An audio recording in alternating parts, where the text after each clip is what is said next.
I want you to picture a scenario. It's 3 o'clock in the morning. The house is dead silent. You wake up, throat's parched, and you decide to make that trek to the kitchen for a glass of water. You don't turn on the lights because, hey, you live here. You know the layout like the back of your hand. You're navigating the darkness, feeling confident, taking a step, and then wham! Oh no. I know exactly where this is going. Your pinky toe finds the sharp wooden corner of the coffee table. And it is not just a bump. It is a collision. I can feel that visceral reaction just hearing you describe it. It's Yeah. a specific frequency of agony. It's so startling. It is electric. It shoots right up your leg. Your eyes immediately water. You're hopping around on one foot, maybe letting out a few choice words that, you wouldn't say in front of your grandmother. In that precise moment, the pain is the only thing in the universe. It is undeniably 100% absolutely real. It demands your total attention. Yeah. You can't think about your taxes or your email when your toe is throbbing like that. Exactly. But here is the problem, and this is where our deep dive starts today. We are often told by spiritual teachings, ancient wisdom traditions, or, even certain philosophical schools that the world is Maya, that it's an illusion, that the body itself is just a construct or a dream. And that creates a massive, immediate cognitive dissonance. Because if the world is an illusion, why is my toe throbbing? Right. It feels like a total paradox. If the source material we're looking at today says reality is Maya, why isn't the table just empty space? Why isn't the pain just some theoretical concept I can ignore? That is the central conflict we're tackling. We're unpacking a fascinating set of notes titled The Reality Paradox, Managing the Illusion of Self. And our mission here is to figure out how physical reality, the hardwood of that coffee table, and this concept of illusion actually coexist. Because the source material argues they aren't mutually exclusive. You don't have to choose between physics and spirituality. Right. And I want to be clear to everyone listening, this isn't going to be some dry, abstract philosophy lecture where we debate the meaning of existence. The notes we're covering are surprisingly practical. It's basically an operating manual for the hardware of your body designed to stop you from being a victim of your own nervous system. I love that description. It really is a system guide. It's about how to operate the machine without getting lost in the software glitches. So let's start with the big one, the word Maya. I think for a lot of people, myself included, when they hear life is an illusion, they interpret that as nothing exists. Like we are living in a hologram or a dream where nothing matters, nothing is real, so nothing hurts. That is the most common misunderstanding, and the Yeah. source material addresses this immediately. It just busts that myth right out of the gate. Maya does not mean nothing exists. It doesn't mean the table you stubbed your toe on is imaginary. Yeah. If you kick it, I promise you it will break your foot. So if it's not imaginary and it's not a hallucination, what does Maya actually mean in this context? It means it is not what it appears to be. There is a massive nuance there. The source introduces a specific technical term here that is really, really important to grasp. Samutisaka. Samutisaka. Okay, let's unpack that. Sounds a little legal. It translates roughly to conventional truth. Yeah. This is the realm of the physical laws we all live in. In the realm of conventional truth, the body and the world exist as a rigid system. The source refers to it as hardware, which I think is a perfect analogy for the modern age. Hardware. Okay, so my body is the machine. Exactly. And according to the laws of physics, which govern this conventional truth, that coffee table is hard matter. Your toe is soft tissue. When they collide, the impact is real physics. Force equals mass times acceleration. The damage to the cells is real. The bruising is real. So the source fully acknowledges that the mechanics are real. It's not gaslighting you about the pain. It's not saying, oh, you're just imagining that your toe hurts. Absolutely not. In fact, it gets quite technical. It describes pain not as an emotional event, but as a real electrical code. It is a signal running through the hardware. The nerves fire, the signal travels up the leg to the spine, hits the brainstem, and the brain registers damage. That is all happening in the physical world, the conventional truth. It's a mechanism, just like a check engine light in a car. Precisely. It's a feedback loop. Okay, so the hardware is real, the signal, the pain is real. So where does the illusion come in? Because if I'm screaming in the living room at 3 in the morning, it feels like the whole picture is real. I do not feel like I'm dealing with an illusion. Here is where it gets really interesting, and this is the pivot point of the whole deep dive. The illusion isn't in the event. It lies in the separation, or rather the lack of perceived separation. The source makes a crucial distinction. The hardware, the body, and the pain signal is real in its own context. but it is a completely separate part from the knowing element. A knowing element. Yeah. So consciousness, the part of me that's actually aware the pain is happening. Exactly that.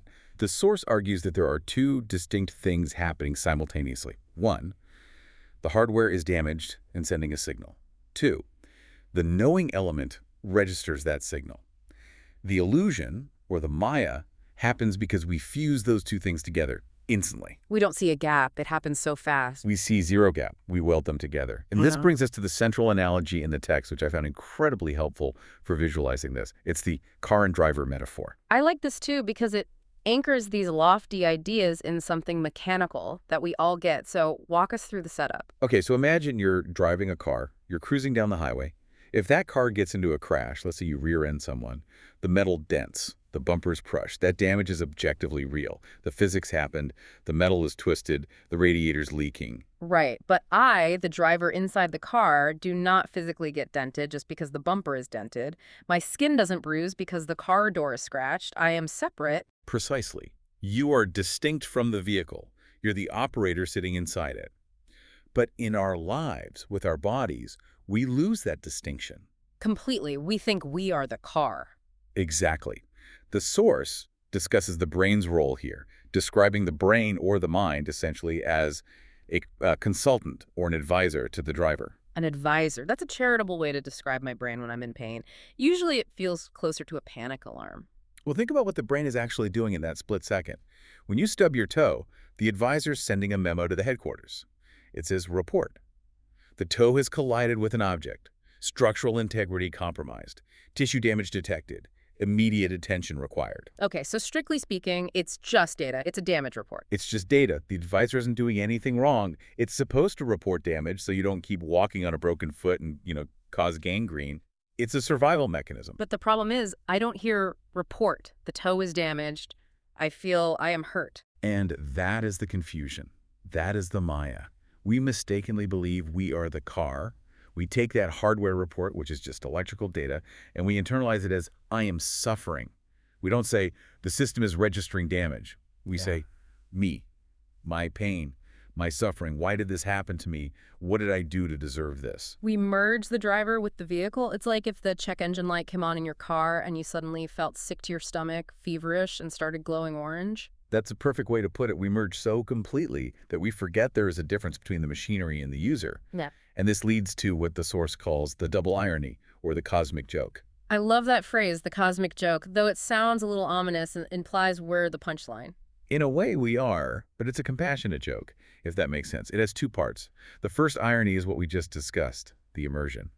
We get so into the game of life, so obsessed with the simulation, that we forget we are just residents. It's like getting too sucked into a video game or a movie. Exactly. You know when you're watching a really intense thriller, and the main character is hiding in a closet, and your heart starts racing? You aren't in danger. You're on a couch eating popcorn. But you've forgotten you're on the couch. You are in the closet. Right. We lose the boundary between the user and the machine entirely. We obsess over every scratch on the paint of our car, our body, our reputation, as if it were a wound on our soul. We take the hardware too personally. We defend it. We pamper it. We identify with its shape and color. But then there's a second, deeper twist. And this is where the source material takes a sharp turn into something much more profound. This is where it goes beyond just mindfulness or stress reduction. Okay, I'm ready. What's the second irony? The second irony is the empty seat. The empty seat. When you finally manage to step back, when you do the work to separate the driver from the car, to find that true self that is independent of the body, you discover something shocking. What? There is no driver. Wait, hold on. We just spent 5 minutes establishing the car and driver analogy. We said, you are not the car, you are the driver. But now you're saying if we look in the driver's seat, nobody is home. That is the paradox. The analogy of the driver as a stepping stone, it helps you disidentify from the body, gets you halfway there. But the self we're trying so hard to protect, the I that we think is suffering from the stubbed toe. The source argues it never actually existed in the way we think it does. We are protecting a phantom. That is heavy. It's a bit disorienting. Let me see if I have this right. The hardware exists, the body is real, the pain signal exists, the electricity is real. But the me, the guy hosting this deep dive, the I that has a name and a history, who claims ownership of the pain, that is the illusion. Correct. The knowing element is there. Awareness exists, Consciousness is functioning, but it isn't a person. It isn't a static self or a little man sitting inside your head pulling levers. The idea of a manager inside the head is a construct. That is the Maya. The car is driving itself based on inputs and outputs, and there's awareness of the driving. But there is no little man inside the brain steering. This raises a massive practical question, though, and I think this is where people get stuck or even scared. If the self isn't real and the body is just hardware that belongs to nature, not to me, then why bother? The rejection trap. This is a very dangerous precipice. Right. If it's all just hardware and empty seats, should I just neglect the body? Should I ignore the pain? Should I just throw away the conventional world because, hey, it's not real, it's all fake? The source is very explicit about this. It notes that this is a classic mistake for people who start studying this stuff. The Buddha specifically forbade this kind of nihilistic approach. You cannot just reject the hardware. Why not? If it's an illusion, why do we have to respect it? Because rejecting it is a form of escapism. And the text points out a psychological trap here.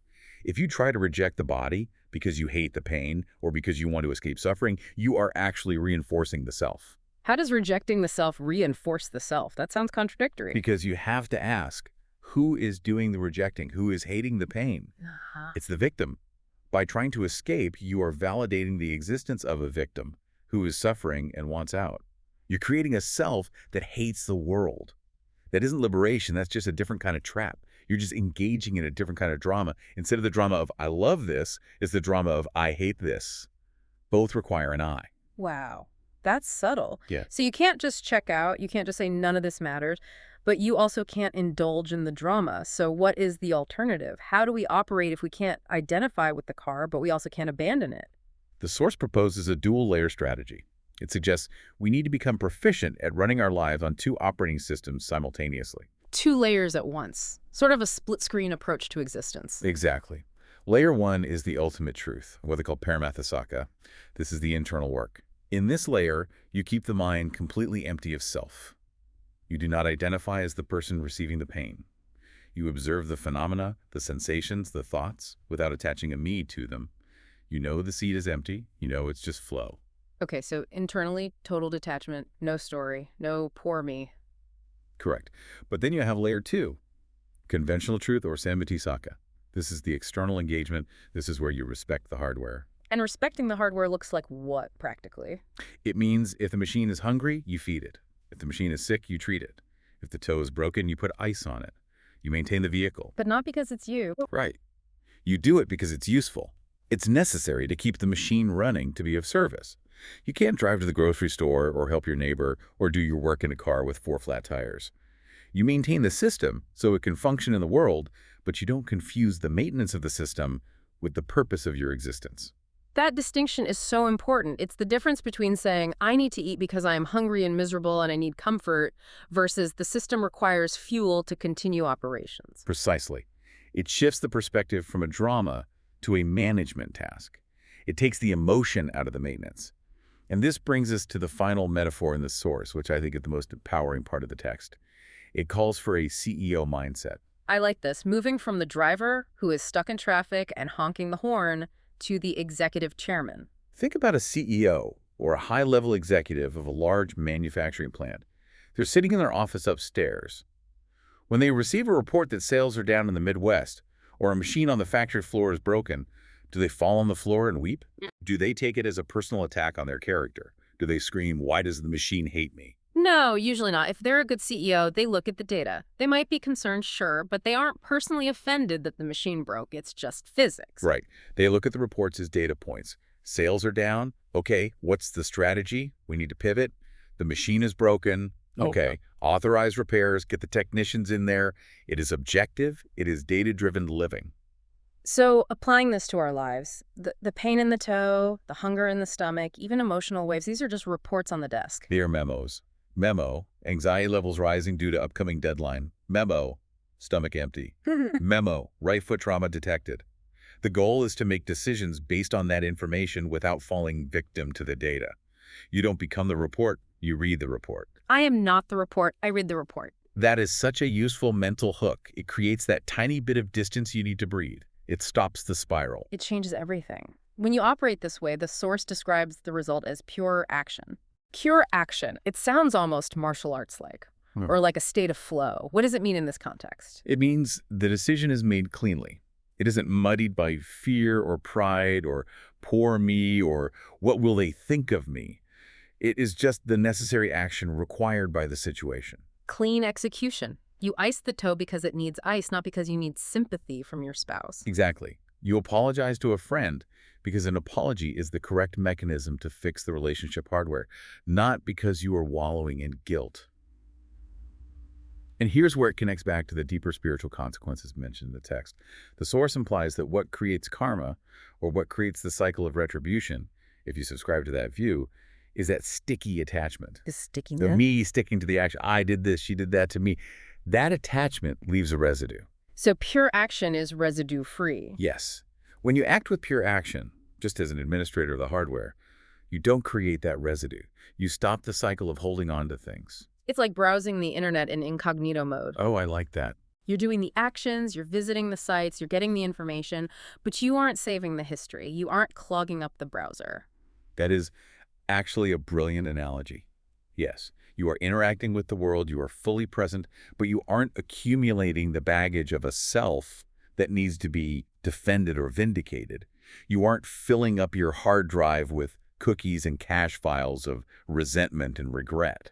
This is fascinating because it totally flips the common idea of detachment. I think people worry that if they get into this illusion of self stuff, they'll become cold or robotic, like Spock, just completely unfeeling.